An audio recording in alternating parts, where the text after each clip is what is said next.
Indian political హిస్టరీలో రాజకీయాలకు సినీ రంగం చాలా దగ్గరగా ఉంటుంది. ఇది చాలా సందర్భాల్లో కూడా చూసాం. ముఖ్యంగా తెలుగునాట నందమూరి తారక రామారావు రికార్డు సృష్టించారు.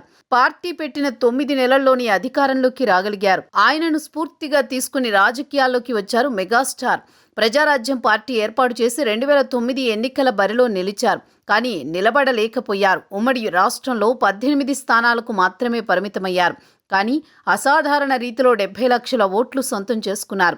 దురదృష్టవశాత్తు ప్రజారాజ్యం పార్టీని కాంగ్రెస్లో విలీనం చేశారు. కానీ ఆయన సోదరుడు పవన్ జనసేనను ఏర్పాటు చేసి 10 ఏళ్ల పాటు కష్టపడి పార్టీని విజయపథంలో నడిపారు.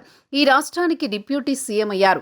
అలా తన సోదరుడికి ఎదురైన ఓటమి అనుభవాన్ని గుణపాఠంగా మార్చుకుని రాజకీయాల్లో నిలబడగలిగారు. అయితే మెగాస్టార్ కుటుంబం మరో అరుదైన గౌరవాన్ని దక్కించుకుంది. మెగా బ్రదర్ ముగ్గురు చట్టసభలకు ఎన్నిక కావడం ఇండియన్ ఫిలిం ఇండస్ట్రీలో అరుదైన రికార్డ్. మెగాస్టార్ చిరంజీవికి విశేష ప్రేక్షకాదరణ ఉండేది. లక్షలాది మంది అభిమానులు ఆయన సొంతం. అందుకే 2009లో ప్రజారాజ్యం పార్టీని ఏర్పాటు చేశారు. ఒంటరి పోరాటానికే మొగ్గు చూపారు. నాడు అధికార కాంగ్రెస్ ఒకవైపు, తెలుగుదేశం పార్టీ నేతృత్వంలోని మహాకూటమి మరోవైపు పోటీ చేస్తుండగా ప్రజారాజ్యం పార్టీ రూపంలో త్రిముఖ పోటీ నెలకొంది.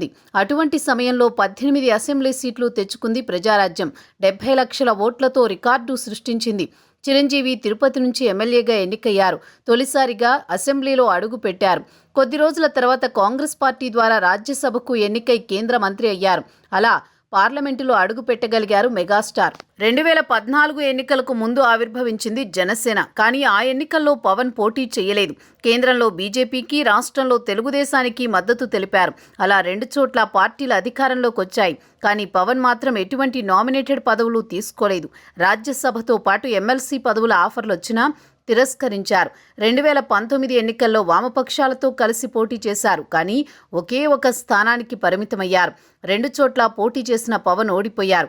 కానీ మొక్కవోని దీక్షతో 2019 నుంచి 24 మధ్య గట్టిగానే నిలబడ్డారు. 2024లో కూటమి గెలుపులో క్రియాశీలక పాత్ర పోషించారు. పిఠాపురం నుంచి ఎమ్మెల్యేగా గెలిచి అసెంబ్లీలో అడుగుపెట్టారు. కీలక మంత్రిత్వ శాఖలతో పాటు ఉప ముఖ్యమంత్రి హోదా అందుకున్నారు.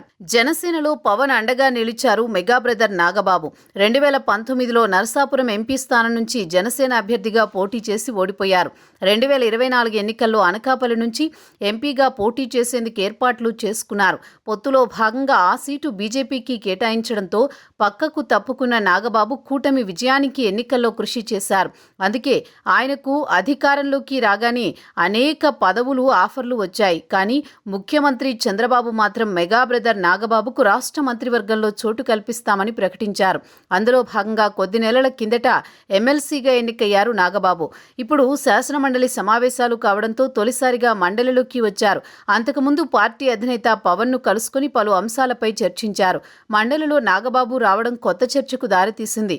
తెలుగు చిత్ర పరిశ్రమలో కొణిదెల సోదరులు ముగ్గురు చట్టసభలకు ప్రాతినిధ్యం వహించడం గొప్ప విషయమని విశ్లేషకులు సైతం అభిప్రాయపడుతున్నారు.